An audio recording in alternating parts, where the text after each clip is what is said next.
Breakfast ഒക്കെ ഉണ്ടാക്കാൻ മടിയുള്ള ദിവസം ഏത്തപ്പഴം ഉണ്ടെങ്കിൽ തയ്യാറാക്കിയെടുക്കാൻ പറ്റിയ നല്ലൊരു ഐറ്റമാണിത്.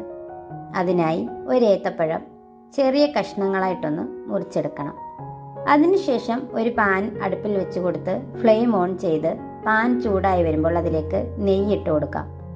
നെയ്യ് ഒന്ന് ഉരുകി വരുമ്പോൾ ചെറുതായി അരിഞ്ഞു വെച്ചിരിക്കുന്ന ഏത്തപ്പഴം പാനിലിട്ട് കൊടുത്ത് നന്നായിട്ടൊന്ന് റോസ്റ്റ് ചെയ്തെടുക്കണം. നന്നായി റോസ്റ്റായി വന്ന ഏത്തപ്പഴം പാൻ്റെ ഒരു സൈഡിലേക്ക് മാറ്റി വെച്ച് അതിലേക്ക് നമുക്ക് 2 മുട്ടയും കുറച്ച് പഞ്ചസാരയും കൂടി ഇട്ട് നന്നായിട്ടൊന്ന് സ്ക്രാമ്പിൾ ചെയ്തെടുക്കണം. അതിനുശേഷം റോസ്റ്റായ ഏത്തപ്പഴവും മുട്ടയും കൂടി ചേർത്ത് നന്നായിട്ടൊന്ന് മിക്സ് ചെയ്തെടുത്ത് അതിലേക്ക് ഒരു കൈപ്പിടി തേങ്ങയും അല്പം ഏലക്കാപ്പൊടിയും കുറച്ച് നെയ്യും കൂടി ചേർത്ത് നന്നായിട്ടൊന്നും കൂടെ മിക്സ് ചെയ്തെടുത്താൽ സൂപ്പർ ടേസ്റ്റി ആയിട്ടുള്ള ബ്രേക്ക്ഫാസ്റ്റ് തയ്യാറായി. എല്ലാവരും ട്രൈ ചെയ്ത് നോക്കണം. വീഡിയോ ഇഷ്ടപ്പെടുന്നുണ്ടെങ്കിൽ ലൈക്ക് ചെയ്യുകയും ചെയ്യണേ.